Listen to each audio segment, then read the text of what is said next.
C'est un chantier sur lequel on travaille depuis des années maintenant, hein, dans sa conception, dans ce qu'on voulait en faire et dans ce que ça pouvait être pour Vincennes. Donc évidemment, pour un maire, c'est un point important parce qu'on y travaille enfin. Et ça y est, ça prend corps, ça prend âme. Et puis maintenant, on va dérouler pour qu'on puisse avoir un équipement culturel et sportif à la hauteur de ce qu'une ville comme Vincennes peut attendre.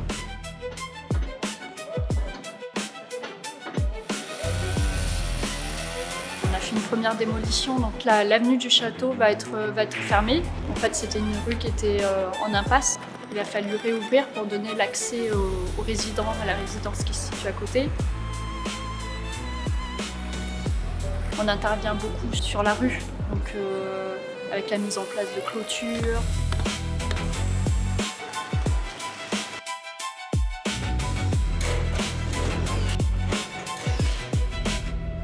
C'est un chantier qui est vraiment très sensible, à la fois pour les riverains, pour les commerçants et puis pour les gens qui font le marché. Donc on est extrêmement vigilants, notamment pour s'assurer que le niveau sonore du chantier soit respecté. En fait, on a fait positionner des capteurs sur le site qui nous permettent de nous assurer qu'effectivement les nuisances sonores pour les riverains sont supportables. Et donc on a mis un numéro, un contact avec un mail qui nous permet d'avoir accès directement au chef de chantier pour réajuster si c'était nécessaire. Je pense qu'on a fait à peu près tout pour faire en sorte d'amoindrir le plus possible les impacts de ce chantier, mais on est sur un chantier sensible en plein cœur de ville, et donc forcément il y aura des ratés d'une part, et d'autre part il faudra être patient.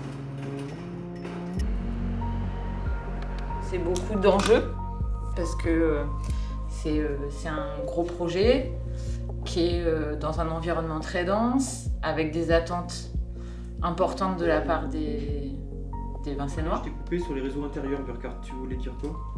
Là, on rentre vraiment dans l'étape de construction, puisqu'ils sont en train d'installer les installations de chantier. Et après, vraiment, le 11 mai, ce sera le démarrage des travaux.